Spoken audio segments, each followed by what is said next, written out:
যে ইব্রাহিম আলাইহিস সালাম যখন তারা ইসমাইল এবং তার মা তারা সেখানে আস্তে আস্তে আস্তে আস্তে মানুষের বসবাস শুরু হয়ে গেল।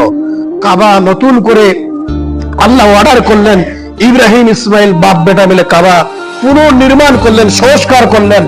তখন আল্লাহ রাব্বুল আলামিনকে ইব্রাহিম বলছে, রাব্বুল আলামিন কাবা তো নির্মাণ হয়ে গেল, আয় আল্লাহ, কিন্তু এর তো এখন খেদমত লাগবে। আল্লাহ ভাবলেন তাহলে খেদমতটা কিভাবে করা যাবে, কিরকম এত খেদমত লাগবে, এত আবাদ লাগবে, তাহলে কিভাবে আবাদ করা যাবে। আল্লাহ রাব্বুল আলামিন হাদিসের মধ্যে আল্লাহ নবী করিম সাল্লাল্লাহু আলাইহি ওয়াসাল্লাম বলছেন, ইবনে আব্বাস থেকে বর্ণিত, যে ইব্রাহিম আলাইহিস সালামকে আল্লাহ বলছেন, ইব্রাহিম আজ্জিন, তুই মানুষকে এলান করো, ডাকো, আযান দাও, ডাকো। তখন তো অল্প কিছু মানুষ। ইব্রাহিম আলাইহিস সালামকে আল্লাহকে বলে, আল্লাহ আমি তো ডাকবো, কিন্তু এখানে তো অল্প কিছু 100 মানুষ, এই 100 মাত্র এখানে জড়ো হয়েছে, তাদের বসবাস শুরু হয়ে গেছে। বিভিন্ন জায়গা থেকে পানি দেখে চিল পক্ষী মানে পাখি মানে দেখে যে নিশ্চয়ই এখানে পানির ব্যবস্থা আছে, অল্প অল্প করে কিছু মানুষ, এরা তো আমাকে মানে এই কোটা মানুষই শুনবে আমার আওয়াজ। তো আল্লাহ বললেন, ইব্রাহিম আজ দিন তুমি ডাকো। ইব্রাহিমকে কি বললেন, ইব্রাহিম তোমার কাজ হচ্ছে ডাকা, তুমি ডেকে দাও, ওই পৌঁছানোর দায়িত্বটা আমি আল্লাহ রাব্বুল আলামিন নিয়ে নিচ্ছি, তুমি ডেকে দাও। তখন ইব্রাহিম আলাইহিস সালাম একটা পাহাড়ের উপরে উঠে গেলেন।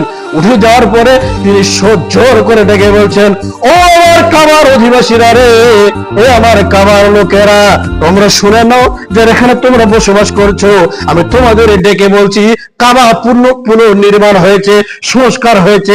এটা হচ্ছে ইন্না আউওয়ালা বাইতু ওয়াজিআ লিন-নাস, এটা হচ্ছে আল্লাহর প্রথম ঘর, আল্লাহর ঘর মসজিদ, আল্লাহর ঘর বাইতুল্লাহ, আল্লাহর ঘর কাবা। অতএব এই কাবাকে এরকম নির্মাণ করে রাখা যাবে না। আসো তোমরা চলে আসো, একে প্রদক্ষিণ করতে হবে, তাওয়াফ করতে হবে, ইবাদত করতে হবে, এর কাছে দোয়া চাইতে হবে। আল্লাহ রাব্বুল আমিন আমাদের আবাদ করার জন্য ঘোষণা করতে বলেছে। অল্প একটু পাহাড়ে উঠে ডাকলেন। ইব্রাহিম বললেন, এই তো কোটা লোক শুনলো, কিন্তু ডাকটা কি পৃথিবী শুনবে? আল্লাহ বলেন, হ্যাঁ আমি শুনিয়ে দেবো, অবশ্যই শুনিয়ে দেবো, শুনিয়ে দেওয়ার দায়িত্ব আমার, শুনিয়ে দেওয়ার দায়িত্ব আমার। তুমি দোয়া করেছো, আমি আল্লাহ কবুল করে নিয়েছি, তুমি ডেকেছো, আমি তোমাকে কবুল করে নিয়েছি। আল্লাহু আকবার। আল্লাহ রাব্বুল আলামিন শুনিয়ে দিয়েছেন, কাবা নির্মাণ হয়ে গেল, সব হয়ে গেল। এখন এমন কোন পৃথিবীতে মানুষ নাই, এমন কোন ওই ডাকটা যারা সেই দিন শুনেছিল, যারা সেই দিন ওই ডাক শুনেছিল, আল্লাহ যাদের কানে কানে কানে কানে কানে কানে কানে কানে, আপনি বক্তব্যের মূল্যায়ন করতে পারছেন না। ওই সেদিন ইব্রাহিম যেদিন পাহাড়ে ডেকেছিলেন, আযান দিয়েছিলেন, হে আমার পৃথিবীর মানুষ, হে আমার কাবার অধিবাসীরা, তোমরা শুনো, এই কাবা পুরো নির্মাণ হয়ে গেছে, অতএব তোমরা আসো, আবাদ করতে আসো। ওই ডাকটা আল্লাহ বলেছেন, তুমি ডাকার কাজ, তুমি আযানের কাজ, আমি ওইখানে কাকে পৌঁছাবো, ওই পৌঁছানোর দায়িত্ব আমার। কে বললেন? আল্লাহ। আমাদের যারা যারা যারা যারা যারা যারা সেই ডাকটা শুনেছিল, দেখেন গ্রামের 2-3টা মানুষ শুনেছে, আগামী দিনে আরো হয়তো কত শুনেছে, সারা পৃথিবী থেকে যারা যারা যারা যারা শুনেছে, তারা জমি বিক্রি করে, বাড়ি ভিটা বিক্রি করে, আর কিছু হয়তো গরু ছাগল বিক্রি করে, আর কিছু বিক্রি করে সেই ডাকে সাড়া দিয়ে কাবাতে যায় না, কি বলেন যায় না, যাচ্ছে। তাহলে যে ডাকটা আল্লাহ তাদের কানে শুনে দিয়েছে, তারাই পৌঁছাচ্ছে সেখানে। বলে দলিল কি? দলিল দিচ্ছি, দলিল দিচ্ছি, তারাই পৌঁছাচ্ছে, বেকুল হয়ে যাচ্ছে যাওয়ার জন্য যারা হজের নিয়ত করছে। সারা পৃথিবী থেকে 40 লক্ষ 50 লক্ষ যেতেই আছে, যেতে আছে। তার মানে কি? তার মানে আল্লাহ রাব্বুল আলামিন ইব্রাহিমের ডাককে আল্লাহ রাব্বুল আলামিন শুনিয়ে দিয়েছেন ওই বান্দাদের কাছে। ওই বান্দারা যারা যারা শুনিয়েছে, তারাই পৌঁছে যাচ্ছে। বন্ধুরে আমার, যখন আপনি কলকাতায় যাবেন, দমদমে ইহরাম পরবেন, ইহরাম পরে নিয়েছেন, পড়ার পরে ওইখান থেকে আপনার শুরু হয়ে গেল লাব্বাইক আল্লাহুম্মা লাব্বাইক ইন্নাল হামদা ওয়াল নি'মাতা শুরু হয়ে গেল। তার মানে আল্লাহকে বলতে হচ্ছে মাবুদ। ওই যে ইব্রাহিম সেই দিন 25,500 বছর পূর্বে তিনি যে আমাদের ডাক দিয়েছিলেন, ওই ডাকটা আমি শুনেছি। আজকে লাব্বাইক আল্লাহুম্মা লাব্বাইক আমি হাজির হয়েছি, ওই ডাকে হাজির হয়েছি। আল্লাহ আমি দমদমে উঠেছি, আমি জাপানে উঠেছি, আমি ইরানে উঠেছি, আমি মানে চীনে উঠেছি, আমি বাংলাদেশে উঠেছি, আমি অন্য কোনো অস্ট্রেলিয়া উঠেছি, আমি অস্ট্রেলিয়া উঠেছি, আমি সুইজারল্যান্ডে উঠেছি। মাবুদ লাব্বাইক আল্লাহুম্মা লাব্বাইক ইন্নাল হামদা। এ মাবুদ আমি ইব্রাহিমের ডাককে শুনে নিয়েছি, তোমার ডাককে শুনে নিয়েছি, আমি তোমার ডাক শুনে হাজির হয়ে গেছি। সেই দিনটা কি ছিল? আজও পর্যন্ত দমদমের মাটিতে আমাদের পশ্চিমবাংলার মানুষেরা বলছে লাব্বাইক আল্লাহুম্মা লাব্বাইক, আল্লাহ আমি হাজির, তোমার ডাক আমি শুনেছি। তাহলে যারা যারা ডাক শুনেছে তারা সেখানে পৌঁছে যাচ্ছে। তাহলে আল্লাহ পৌঁছে দেননি, পৌঁছে দিয়েছেন। এবার যে মানুষেরা পৌঁছালো তো কাজ কি করবে? কি কাজ করবে? ইব্রাহিম বলবে আল্লাহ তুমি আমাকে ডাকালে, ঠিক আছে ডাকলাম, মানুষেরা কাবে আসলো, কিন্তু এখন আমি কি করব? আল্লাহু আকবার। কোরআনে চলে আসেন, সময় নাই। আল্লাহ বলেন রব্বানা আরিনা সাকিনা। হে রব্বুল আলামিন, তুমি যে মানুষকে ডাকতে বললে আমি ডেকে দিয়েছি, মানুষেরা হাজির হয়েছে, এখন আমি কি করবে তারা কেমন করে আমি বলবো? এখানে তো পৌঁছে গেছে কাবায় মক্কায়, কি করবে? আল্লাহ রব্বানা আরিনা, আল্লাহ তুমি আমাকে দেখিয়ে দাও। তখন আল্লাহ জিবরাইল করেন, জিবরাইল লাব্বাইক রব্বুল আলামিন, তুমি যাও যাও আমার নবী ইব্রাহিম এবং তার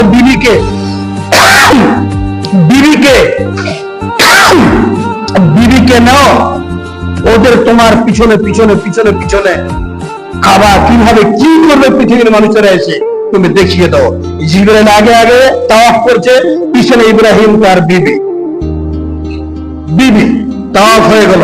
এরপরে সাফা আর মারওয়া 7 বার দৌড়াদৌড়ি। আল্লাহ সেদিন ইব্রাহিম বলেছেন মাবুদ আমার বিবিকে, আমার সন্তানকে তুমি কবুল করে নাও এবং তাদের নিদর্শনাবলী আল্লাহ তুমি কিয়ামত পর্যন্ত বিদ্যমান রাখো। তাহলে এই যে নিদর্শন, জিবরাইলকে আল্লাহ বলছে হে জিবরাইল, তুমি ইব্রাহিম এবং তার স্ত্রী তার ছেলেকে তুমি সাফা মারওয়া প্রদক্ষিণ করাও, দৌড়াদৌড়ি করাও। বলে এটা কিসের নিদর্শন? বলে তোমার কি মনে নাই হাজের আলাইহিস সালাম তার ছোট্ট শিশু ইসমাইলকে শুয়ে রেখে পানির জন্য সাফার মারওয়া 7 বার সাফার মারওয়া দৌড়াদৌড়ি করেছিলেন। ইন্নাস সাফার মারওয়াতা মিন শাইরিল্লাহ, সূরা বাকারা। দৌড়াদৌড়ি করে হযরত জিবরাইল আলাইহিস সালাম ইসমাইলের পায়ের গোড়ায় এসে একটা মানে আঘাত করলেন, তো খাল হয়ে গেল, পানি উঠতে শুরু করে দিল। পানি উঠতে শুরু করলো, পানি তখন চতুর্দিকে যেতে শুরু করলো। তখন আমাদের ভাষায় যদি আমরা আমাদের আঞ্চলিক ভাষায় বলি তো কি বলবো? আমরা কি বলি?